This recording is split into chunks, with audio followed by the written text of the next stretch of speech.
siempre estás aquí, tan cerquita de mi vera que te puedo sentir.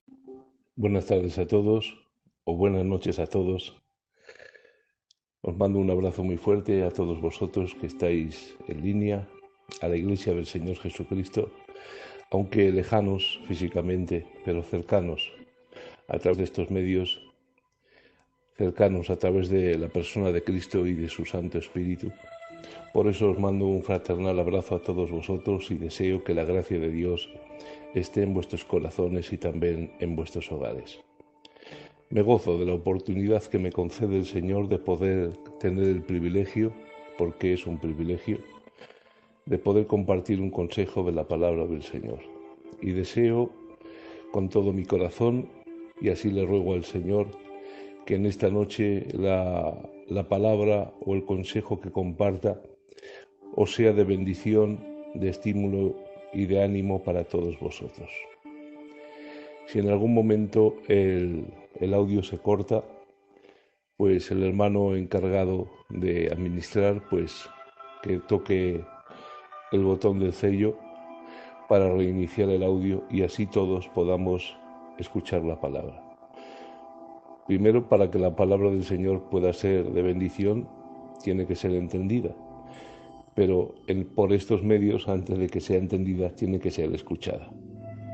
Entonces, escuchamos la palabra, después entendemos la palabra y después la palabra nos va a bendecir. También os quiero decir que cada ciertos minutos yo mismo, de mutuo propio, de mutua decisión, voy a estar dando al botón para reiniciar el audio y así tampoco molestar a nadie para que todos podamos ser copartícipes de la bendición del Señor. Amén. Por lo tanto, los que tengan Biblia, vamos a hablar en esta noche un tema que creo que es muy necesario. Es la diferencia entre el movimiento pentecostal clásico al cual nosotros pertenecemos, la denominación Filadelfia, y estos movimientos que se están haciendo pasar por auténticos y por verdaderos, que son simplemente falsificaciones del espíritu, que son el movimiento pentecostal. Entonces, el que tenga Biblia va a coger el libro de Hebreos, capítulo 5, verso 12, vamos a leer un verso y a partir de ahí vamos a hablar un poquito sobre este tema. Yo me gustaría estar aproximadamente 25 o 30 minutos. Si veo que ustedes lo desean y que hay bendición de Dios, sigo un poquito más, y si no, la segunda parte pues lo dejaré para otra ocasión que el pastor, el siervo del Señor, me conceda el privilegio de volver a compartir con ustedes. Libro de Hebreos, capítulo 5, verso 12, dice así: Porque debiendo de ser ya maestros, después de tanto tiempo, tenéis necesidad de que se os vuelva a enseñar cuáles son los primeros rudimentos de la palabra de Dios. El discernimiento espiritual tiene que ver con la sabiduría y la habilidad para distinguir la verdad del error. Cuando hablamos, según las Escrituras, de alimento sólido, no nos estamos refiriendo a nuevas verdades, sino a un mejor entendimiento y a una mejor aplicación de las verdades ya reveladas por Dios en su palabra. La palabra ejercitados nos enseña que la persona con discernimiento es alguien que está acostumbrado al estudio de la palabra y a la meditación de la misma, de tal manera que con frecuencia ese creyente se ha visto en la necesidad de aplicar lo aprendido a las situaciones reales de la vida diaria que le han permitido llegar a tener sus sentidos ejercitados para diferenciar la verdad del error. Pareciera ser que para algunos distinguir el movimiento pentecostal clásico al cual pertenecemos y el movimiento neopentecostal, que no deja de ser una imitación, es una tarea complicada. Sin embargo, al acercarnos al tema desde la perspectiva de la historia, nos damos cuenta que el neopentecostalismo, más bien que una evolución del pentecostalismo clásico, ha venido a ser una desviación y una regresión. Es un movimiento transdenominacional. Esto significa que no está atado o sujeto a una sola denominación. Y es un movimiento que tampoco está sujeto a un solo ministerio, sino que miles de ministerios en cientos de denominaciones de todo el mundo, están unidos o confluyen en este fluir neopentecostal, que surgió y se hizo reconocible dentro de las denominaciones pentecostales históricas en Estados Unidos aproximadamente en los años 60. Actualmente hay una gran atracción por el movimiento neopentecostal, sobre todo por los jóvenes hermanos. De hecho, desde los años 80 estos movimientos se han seguido extendiendo por todo el mundo, siendo su verdadera explosión a nivel mundial en los años 90. Pero ¿por qué surge tal interés? El interés crece debido a que estos movimientos ofrecen prácticamente a la carta muchas experiencias sobrenaturales al consumidor de turno. Hoy en día estos movimientos están atrayendo a muchos jóvenes.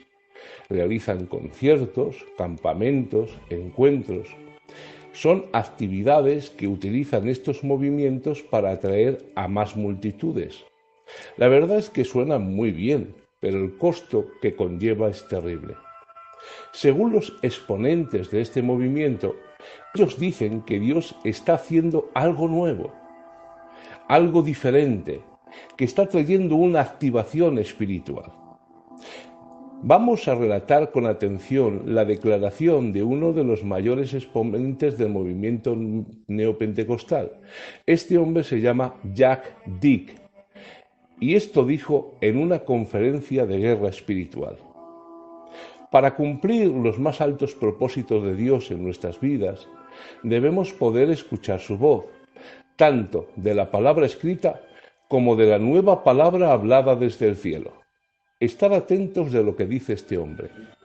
Compara y pone al mismo nivel la palabra escrita, las escrituras, la Biblia, con la nueva palabra hablada desde el cielo, es decir, revelaciones, porque para ellos las revelaciones actuales tienen el mismo nivel de autoridad que la palabra escrita que ha sido inspirada y dada por Dios.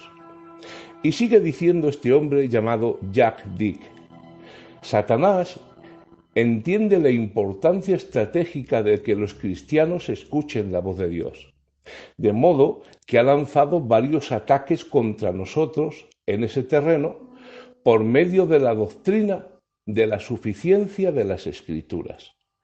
Y dice, esta doctrina, la suficiencia de las Escrituras, es demoníaca.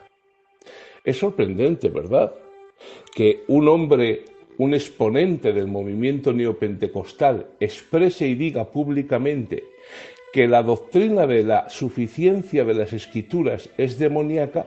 Es algo terrible. Pero sé que algunos que me estáis escuchando están llegando a pensar, bueno, ¿y qué es eso de la suficiencia de las Escrituras? En 3 segundos os lo explico. La doctrina de la suficiencia de las Escrituras es un principio fundamental de la fe cristiana y es una doctrina fundamental de nuestra denominación Filadelfia. Cuando decimos que las Escrituras son suficientes, significa que la Biblia es todo lo que necesitamos para equiparnos para una vida de fe y de servicio. Ningún otro escrito es necesario para entender la palabra de Dios, ni ningún otro escrito se requiere para equiparnos para una vida de fe. Solo las Escrituras tienen el poder de transformar las mentes y los corazones y traer cautivo el pensamiento al dominio de Cristo, corregir y enseñar a los hijos de Dios. Esto no significa que leer libros de autores cristianos sea malo, al revés, es recomendable, pero lo que jamás podemos decir o enseñar es que ningún libro hecho por el hombre se puede igualar a la palabra de Dios. La palabra de Dios es suficiente. Esto significa que si tú quitas la Biblia y te quedas con todos los libros que los hombres han escrito, tu alma se va a vaciar y va a tener hambre de Dios. Pero si tú quitas todos los libros y lees la palabra de Dios, la palabra de Dios es suficiente para producir en ti vida, cambio y todo lo que necesitas para un crecimiento obvio y ser como Jesús. Por eso la Biblia dice en Timoteo: toda la escritura inspirada por Dios es útil para enseñar, para redarguir, para corregir, para instruir en justicia, a fin de que el hombre de Dios sea perfecto, enteramente preparado para toda la buena obra. Aunque la Biblia fue escrita por hombres, la misma Biblia da testimonio que nunca la profecía fue traída por voluntad humana, sino que los santos hombres de Dios hablaron siendo inspirados por el Espíritu Santo. Hay un pasaje en la Biblia que expresa maravillosamente esta verdad. Dice la Biblia que dos de los discípulos iban a Emaús, y sucedió que mientras hablaban y discutían entre sí, Jesús se acercó y caminó con ellos, mas los ojos de ellos estaban velados para que no le conociesen. Y les dijo: ¿qué pláticas son estas que tenéis entre vosotros mientras camináis, y por qué estáis tristes? Y uno de los discípulos le dijo: Jesús Nazareno, que fue varón profeta, poderoso en obra y en palabra delante de Dios y de todo el pueblo, y cómo le entregaron los principales sacerdotes y nuestros gobernantes a sentencia de muerte y le crucificaron. Pero nosotros esperábamos que Él era el que había de redimir a Israel. Y escuchar la respuesta divina. Entonces Él les dijo: oh insensatos y tardos de corazón, para creer todo lo que los profetas han dicho. ¿No era necesario que el Cristo padeciera estas cosas y que entrara en su gloria? Y comenzando desde Moisés y siguiendo por todos los profetas, les declaraba en todas las Escrituras lo que de Él decían. Entonces, hermanos, permitidme que os relate lo que estos discípulos resumieron de forma magistral sobre el efecto que la exposición de la palabra causa en el corazón de los hombres. Por eso, si pueden leer el verso 32 de Lucas capítulo 24, dice que cuando el Señor desapareció, se decía el uno al otro: ¿no ardía nuestro corazón en nosotros mientras nos hablaba en el camino y cuando nos abría las Escrituras? Y es que esto es así, hermanos. Solo su palabra puede hacer que los corazones de piedra ardan de pasión y amor por Jesús. Ningún escrito humano es suficiente para equiparnos para todo trabajo de servicio a Dios. Solo su palabra puede hacer esto. Por esto, mi única tarea y misión en este mundo es predicar esta palabra de la manera más clara, más directa y más objetiva que pueda, suplicando a Dios que utilice mis frágiles esfuerzos para alcanzar tan elevados objetivos. Ahora entendemos por qué estos líderes neopentecostales, para ellos, la suficiencia de la Escritura es demoníaca, porque ellos presentan experiencias y revelaciones extrabíblicas como esenciales para recibir la bendición completa de Dios. Por lo tanto, para ellos, la suficiencia de las Escrituras es literalmente una bomba en su línea de flotación doctrinal. Por esto muchos se ven obligados a rechazarla si desean mantener sus revelaciones, entre comillas, como fundamento de administración en sus iglesias. Hermanos, tengo que decir que el movimiento neopentecostal arrastra muchos peligros. Vamos a hablar del primero de ellos. El peligro por una visión desviada y extraña de la persona gloriosa del Espíritu Santo y de su obra. Tengo que decir algo y me gozo de que esto se quede grabado, para que después no haya ningún tipo de duda. Creo firmemente en el poder del Espíritu Santo, en la manifestación de los dones espirituales tal y como están expresados en la Biblia, como por ejemplo en 1 Corintios capítulo 12 al 14, y creo en el poder de Dios para hacer maravillas. Pero creo que necesitamos recordar un punto obvio que pareciera ser que se está olvidando en este tiempo, y es que el Espíritu Santo es una persona.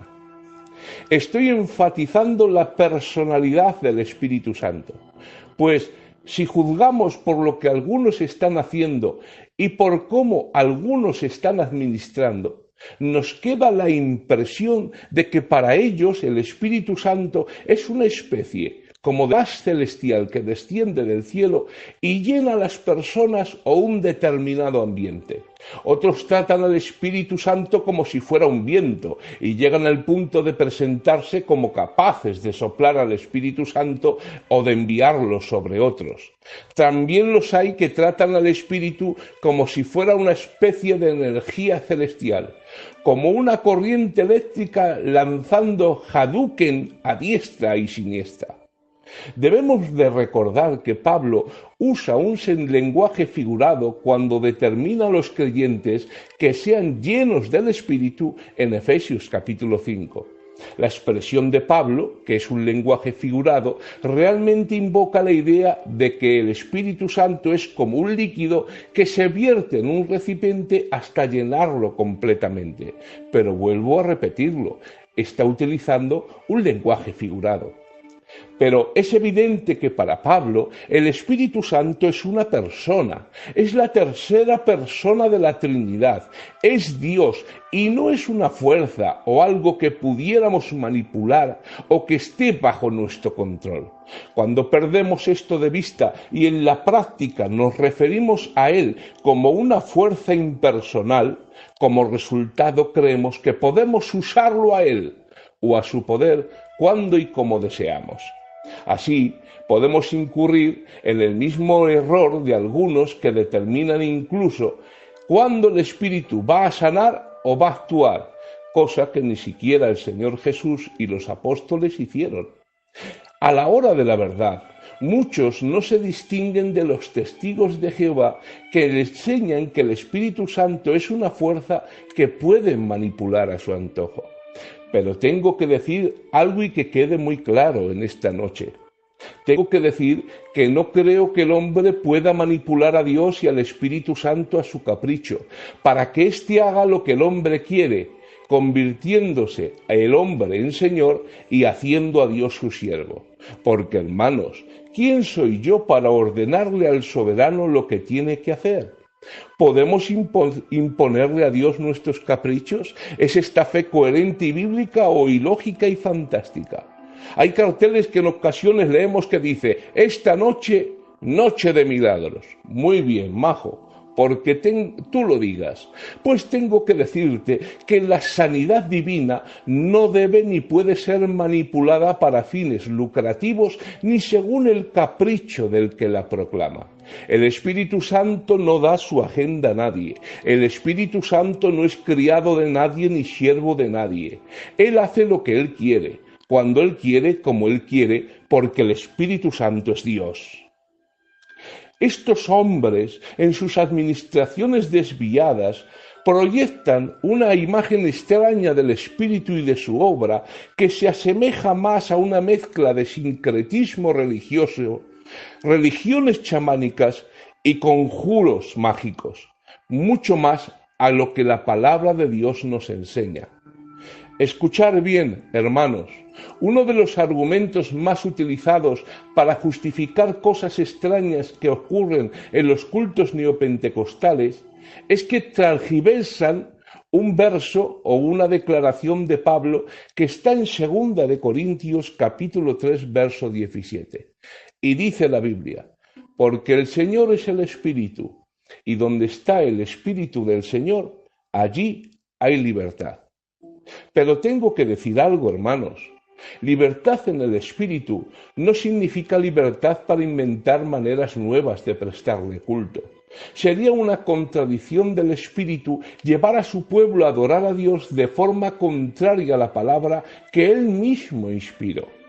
Un culto espiritual es aquel donde la palabra es predicada con fidelidad en su contexto, donde los cánticos reflejan las verdades de las Escrituras y son entonados desde el corazón, no solo desde los labios.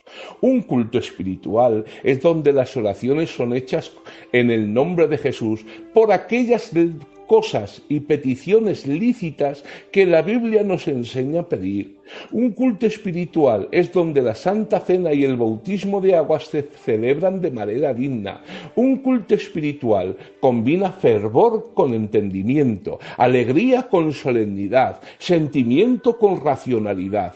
No veo, hermanos, ninguna conexión en la Biblia entre el movimiento del fidelismo del espíritu y los abusos y desórdenes que vemos día tras día en estos movimientos. La verdadera libertad del espíritu es aquella libertad de la esclavitud de la ley, de la esclavitud del pecado, de la condenación y de la culpa. El que quiera saltar de alegría por eso, hermanos, que salte, pero no se pueden justificar los abusos y atropellos que se realizan día tras día en el nombre de esa presunta libertad. Segundo peligro de estos movimientos, el peligro por la exaltación de las emociones y las experiencias, escuchar, por encima de la palabra de Dios. Para algunas personas, las experiencias estáticas pueden ser adictivas, y de hecho lo son. El mundo está lleno de buscadores de emociones y temerarios que buscan la próxima oleada de miedo y adrenalina saltando de un puente o haciendo cosas para ellos peligrosas o emocionantes. Lo mismo ocurre con los hombres y mujeres que se enganchan a las emociones del fervor religioso. Pronto, las mismas viejas rutinas no son suficientes. El culto, como siempre se ha hecho, ya no les sirve. Su búsqueda de una mayor elevación espiritual les lleva a experiencias emocionantes cada vez más extravagantes. Creo que hay que recordar varias verdades de manera resumida. Escuchar.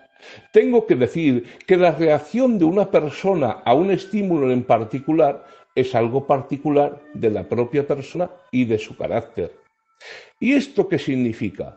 Como ejemplo, fíjate en este pasaje de las Escrituras que está en Esdras capítulo 10, que dice: y cuando los albañiles del templo de Jehová echaban los cimientos, muchos de los sacerdotes, de los levitas y de los jefes de las casas paternas, ancianos que habían visto la primera casa, viendo echar los cimientos de esta nueva casa, lloraban en alta voz.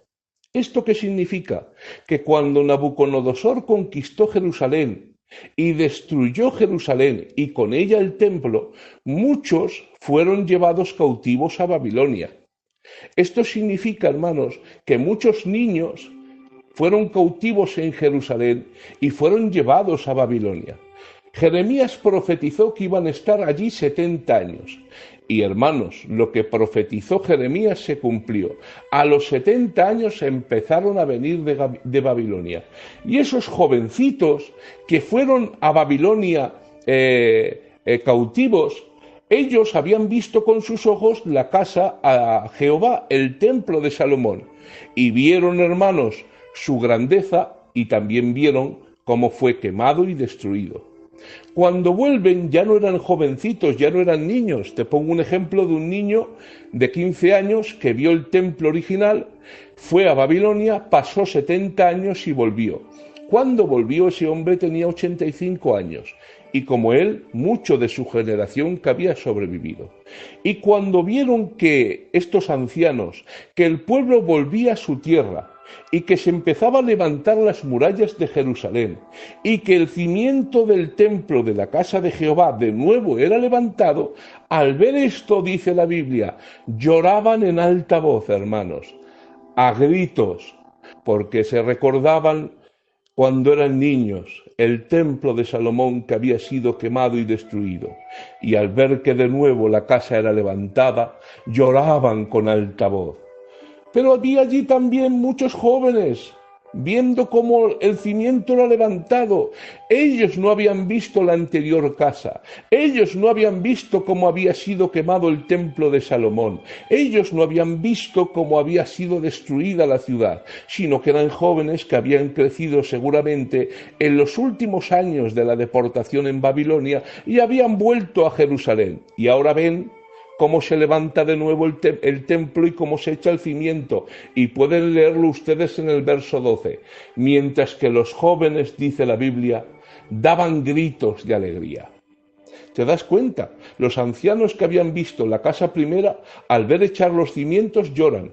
Pero muchos otros, viendo el mismo evento y viviendo la misma situación, no lloraban, daban gritos de alegría. ¿Y esto qué significa? Que bajo el mismo evento y en la misma situación, en el mismo ambiente, unos lloraban y otros reían. Y ahora vamos a hacer una pregunta. ¿Cuál es mejor o qué deberíamos de haber hecho? Pues todos actuaron bien, porque todos fueron sensibles y transparentes delante de Dios.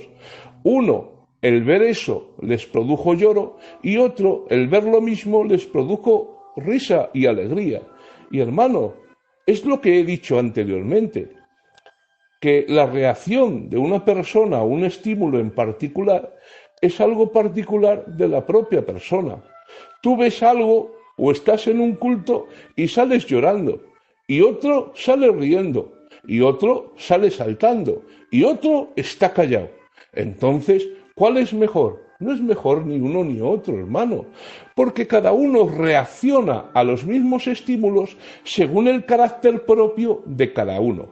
Y esto nos lleva a una serie de conclusiones. Primero, si tú eres libre de reaccionar de una manera en particular, digamos riendo, también otros son libres de reaccionar al mismo estímulo de una manera diferente, distinta de la tuya. Porque si tú tienes libertad para reír, yo tengo libertad para llorar y el otro tiene libertad para saltar. Pero hermanos, cada uno según la reacción que produce de forma transparente el Señor en nuestros corazones. Segundo, no hay problema ninguno en cómo reaccionas a un estímulo eclesiástico mientras no se rompa el marco de las Escrituras. Porque aunque algunos no se lo crean, la Biblia para este tema en particular también define. Estoy seguro de que algunos, si pudieran, borrarían muchos versos de 1 de Corintios capítulo 12 al 14. Solamente leo 3. Capítulo 14, verso 32 de 1 de Corintios, que dice: y los espíritus de los profetas están sujetos a los profetas, porque a Dios no le gusta el desorden ni el alboroto, sino la paz y el orden, como es costumbre en nuestras iglesias. Verso 39. Así que, hermanos, procurad profetizar y no impidáis hablar en lenguas, pero háganlo todo de la manera correcta y ordenada. Y dice también en el verso 37, si alguno se cree profeta o espiritual, reconozca que esto que os escribo es un mandato del Señor, es un mandamiento. No nos lo podemos saltar a la ligera. Por lo tanto, no hay problema ninguno en cómo reaccionas a un estímulo dentro de la Iglesia, siempre que no se rompa el marco de las Escrituras. Y tercera verdad a recordar, os recuerdo una verdad muy importante: jamás se puede establecer doctrina sobre la reacción de alguien a un mover puntual.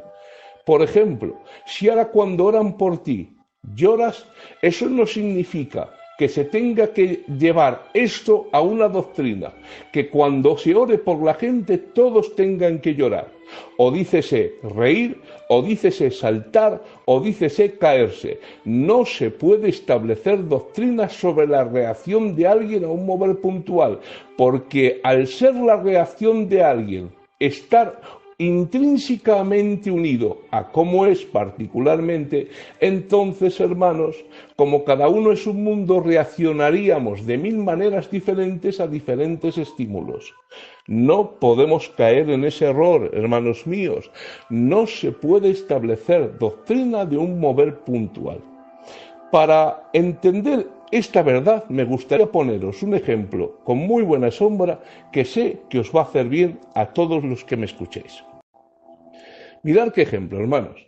Se cuenta que estaban 4 hermanicos que estaban hablando de cosas del Señor, tomándose un cafecico, como hacemos nosotros, porque nuestras vidas gravitan alrededor del Señor y de sus asuntos, y empiezan a hablar de cómo el Señor les bendecía más a ellos cuando estaban orando.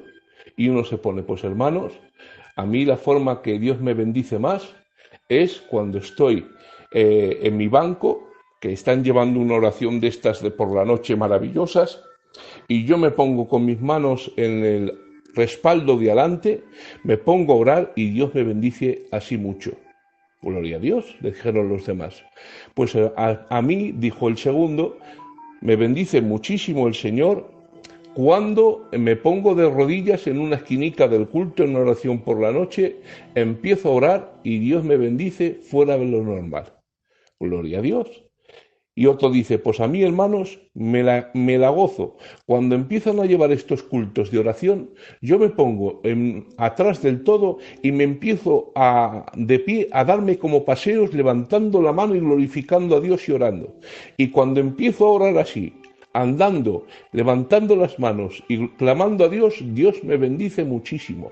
Gloria a Dios. Y dice el cuarto, pues a mí, hermanos, cuando mejor y más gloria he tenido orando, ha sido orando, no sentado, no de rodillas, no andando, sino boca abajo.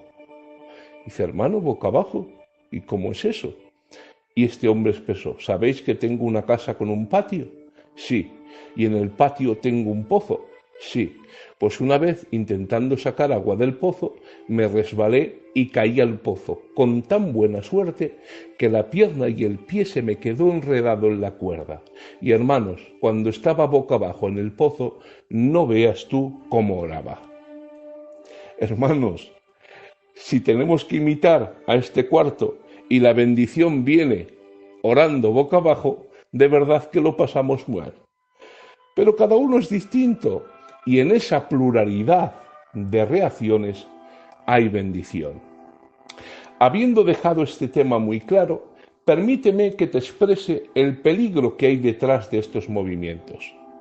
El peligro real son las doctrinas que hay detrás de estos movimientos actuales, porque no debemos olvidar que estos lobos siempre buscarán un estado emocional alterado en la audiencia, porque es de esta manera donde aprovechan para manipular a los oyentes, para sembrar sus desviaciones, para adoctrinar y para reclutar seguidores. Por este motivo, muchos movimientos desviados ofrecen prácticamente experiencias sobrenaturales a la carta para el consumidor de turno. Dejan a un lado las escrituras por la experiencia personal. Enseñan que lo que se siente es más relevante y más importante que la palabra de Dios que ha sido escrita. Y hermanos, no podemos confundir ni caer en este error tan de niños. No podemos creer o enseñar que la experiencia personal puntual de una persona tiene la misma autoridad que la palabra de Dios. Mirad, hermanos, esto se explica con un pasaje muy sencillo.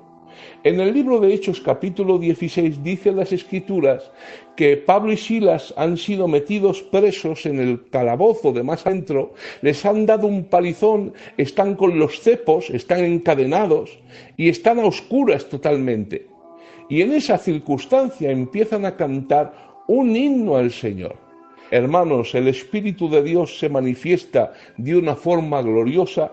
Dice la Biblia que viene un terremoto producido, cuyo origen fue el Señor. Se abren los cepos, se caen las cadenas, se abren las puertas. Y hermanos, el Señor descendió de forma gloriosa a ese calabozo y a esa cárcel tan oscura.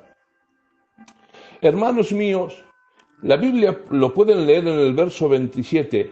Despertando el carcelero y viendo las puertas de la cárcel abiertas, dice la Biblia, sacó la espada y se iba a matar, pensando que los presos habían huido. Aquí vemos algo terrible. Este hombre se despierta por el estruendo. Había una ley en aquel entonces que si un preso se escapaba, el carcelero pagaba ese preso que se escapaba por su propia vida. Cuando este hombre se despierta del plácido sueño, por el terremoto y el estruendo, y ve todas las puertas abiertas, dice, todos los presos se han escapado. Tanto es así que él saca la espada y se va a matar, pensando que los presos han huido. Y hermanos, aquí tengo que decir una cosa, no es lo mismo lo que tú interpretes de una situación a lo que es la situación en verdad. No se puede confundir una opinión con la verdad. Y este es el error de muchas personas, yo el primero. Y es que este hombre vio las puertas abiertas y escuchar, interpretó lo que veía de una forma, pensó que todos los presos habían escapado. Hermanos, fíjate si era sincero en lo que pensaba, que estaba dispuesto a quitarse la vida. Su opinión ante la interpretación de los hechos era tan transparente que se iba a matar a sí mismo. O sea, no era una opinión cualquiera, no estaba llevado por las emociones. Él interpretó lo que veía de tal forma que sacó la conclusión de que los presos habían escapado hasta el punto que se iba a quitar la vida, hermanos. Pero daos cuenta que lo que este hombre iba a hacer, quitarse la vida, era una interpretación basada en una opinión, no en la realidad. Porque inmediatamente Pablo clamó a gran voz diciendo, no te hagas ningún mal, pues todos estamos aquí. Aquí estamos viendo un hombre íntegro con lo que él creía que era verdad, lo que él creía que era verdad, lo que él había interpretado de los hechos que había visto, pero que no se correspondía con la realidad de lo que era. El carcelero, viendo las puertas de la cárcel abiertas, sacó la espada y se iba a matar, pensando que los presos habían huido. Estaba dispuesto incluso a quitarse la vida por algo que él consideraba que era cierto, que los presos habían huido. Pero aquí vemos una realidad brutal. Lo que él creía que había sucedido y lo que él interpretaba de los hechos que veían no era la verdad. Mas Pablo clamó a gran voz diciendo, no te hagas ningún mal, porque todos estamos aquí. Tengo que decir una puntualización muy importante. El carcelero no mentía. Si le ponen una máquina de la verdad, la máquina de la verdad hubiera determinado que el carcelero decía la verdad. Porque la máquina no determina la realidad o la interpretación de los hechos, sino si la persona a la cual está testando dice la verdad o miente. Y para el carcelero, él decía la verdad, aunque estaba dando una interpretación errónea. En otras palabras, estaba diciendo una mentira que él creía que era verdad, pero creía que era verdad hasta el punto que estaba dispuesto a dar la vida por lo que decía. Hermanos, esto es algo muy serio. Y te tengo que decir una cosa, así son las experiencias espirituales. Que no estoy diciendo que lo que tú hayas sentido en tu corazón sea mentira, no estoy diciendo eso, pero sí estoy diciendo que a veces la interpretación que damos a diversos contextos o situaciones puede ser muy bien no estar muy ajustada a la verdad. ¿Y sabes por qué? Porque el ser humano es falible, porque el ser humano se equivoca, porque el ser humano no tiene todos los datos para dar una opinión. Solo conoce, como el carcelero, una parte. Vio las puertas abiertas, pero no veía a los presos dentro.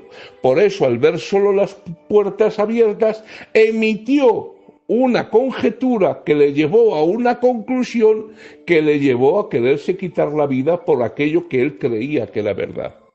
Hermanos, las experiencias espirituales son subjetivas.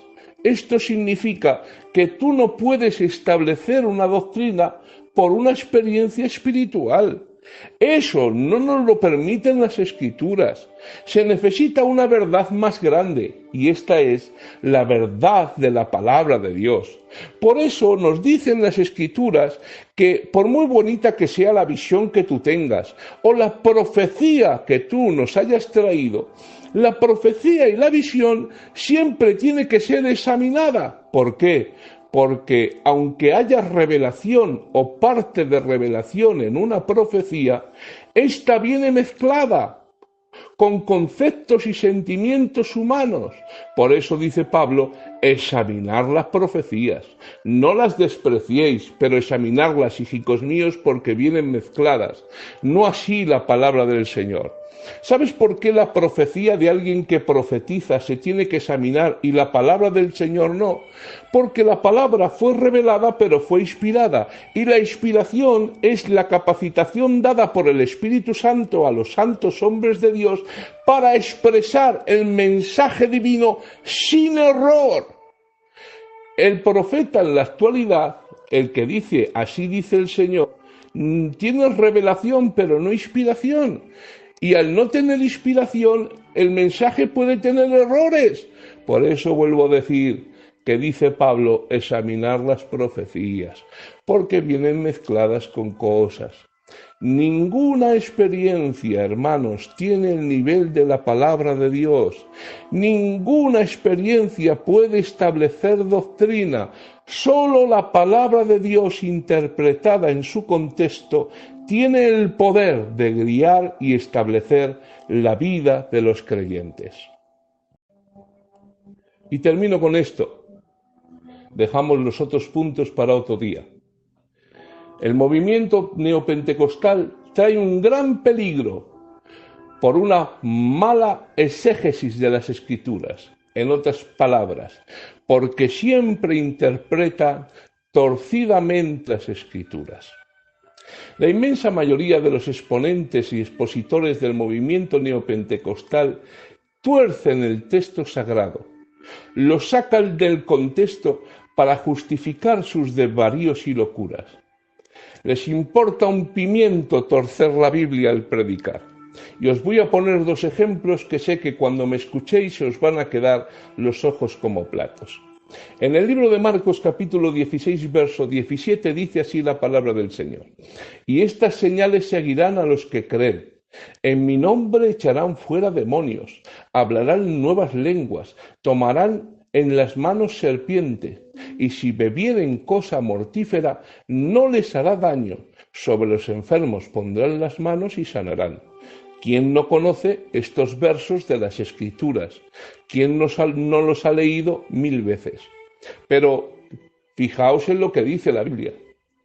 Echarán fuera demonios, hablarán nuevas lenguas, tomarán en sus manos serpientes, y si bebieren cosa mortífera, no les hará daño. Algunos han sacado este texto del contexto, de tal manera que los han utilizado para justificar una práctica que es totalmente antibíblica.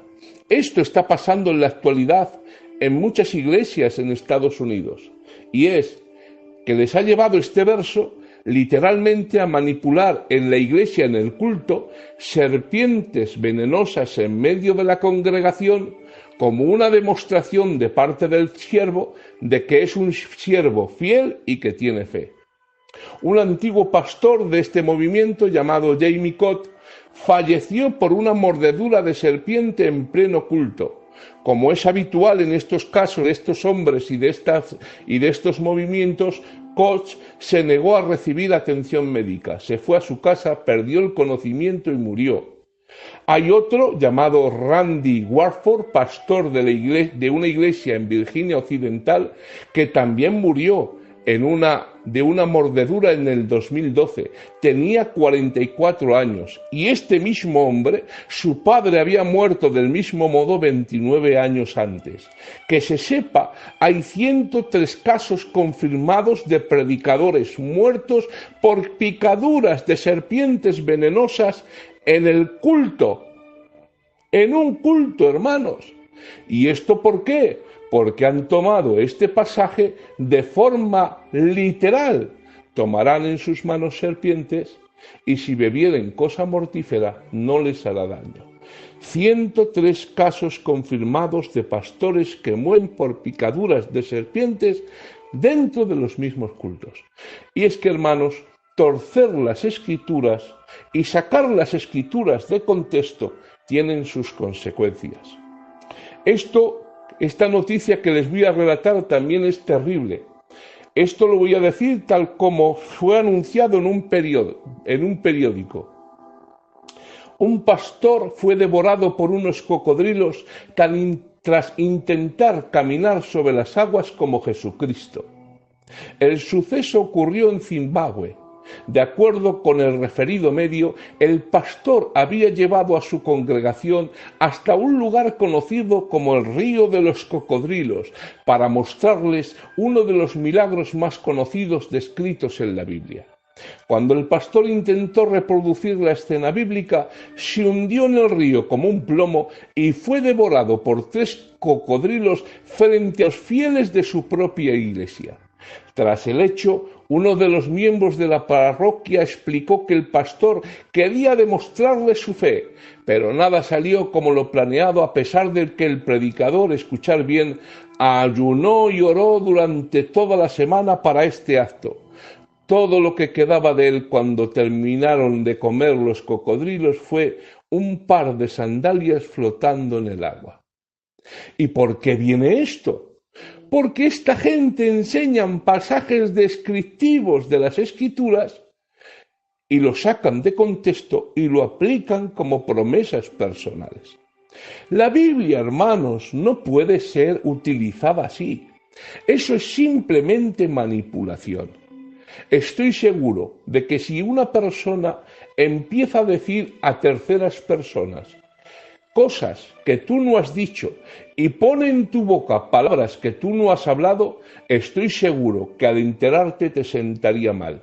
¿Qué mal le sienta a Dios cuando un predicador o una oveja, en este caso, estos falsos siervos de Dios, tuercen las escrituras a causa de no haber estudiado el contexto, de no saber lo que están diciendo y empiezan a torcer las escrituras según la Biblia para su propia perdición?